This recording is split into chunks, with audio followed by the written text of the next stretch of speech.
When we look at those pictures of those 45 victims of the tragedy that happened this like by Omer in Meron, one cannot help but notice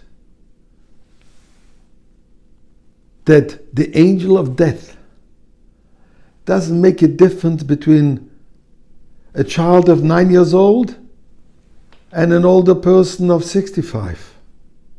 A father of 11 children or two brothers.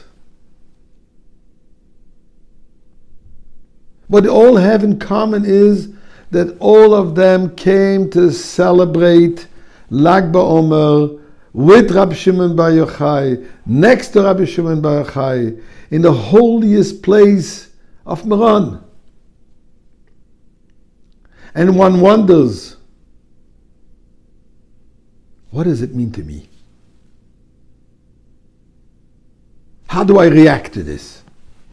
And I say to me, because it has to be a personal pain.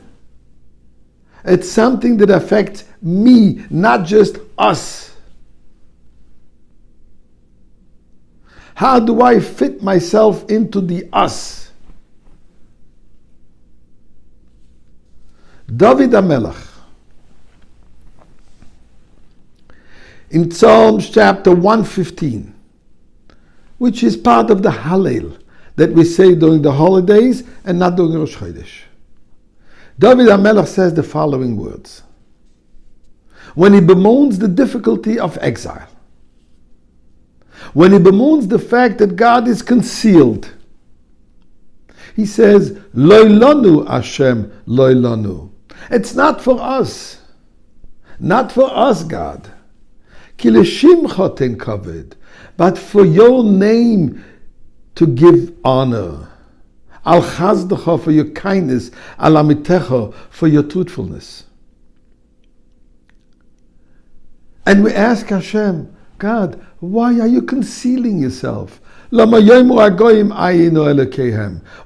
the nations have the opportunity to say, where is your God? While we know that Kol Asher Chafetz also. Elokeinu b'shamayim, our God in heaven, a God is all over, does whatever he wants. We know that. Why do you allow yourself to be concealed so that nations should ask the question? A woman. I have no permission from her to mention her name, so I will just leave her nameless.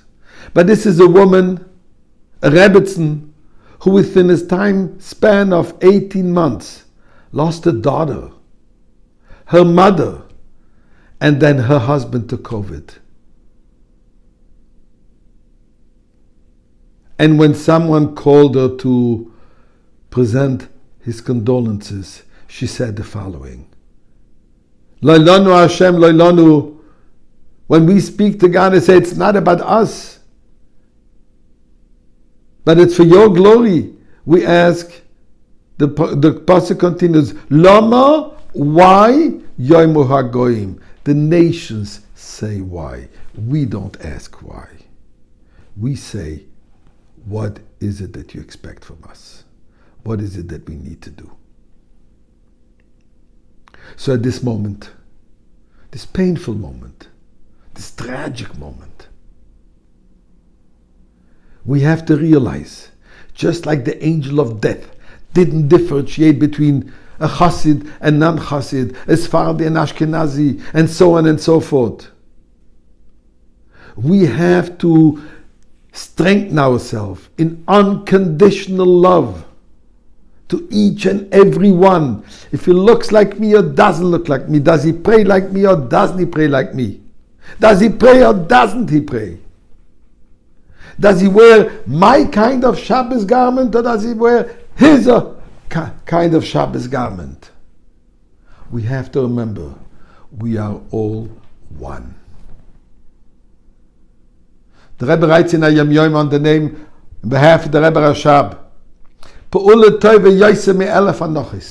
one good deed is more than 1,000 sighs.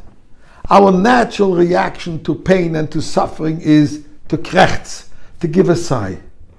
It is therapeutic for me, but it doesn't accomplish anything.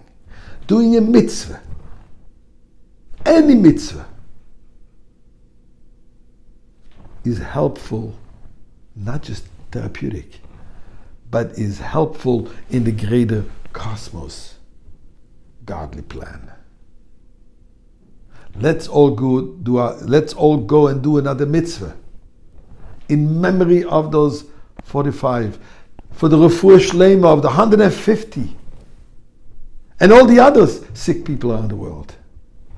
And this way, we will merit to have the Beis Hamikdash, and then we will be able to understand the meaning of the pasuk Oitcha Hashem ki onafta bi. I will thank God for all the sufferings that we have suffered. Ribbono shel olam, we have suffered enough. We want to thank you already for it. May we have the Geula right now.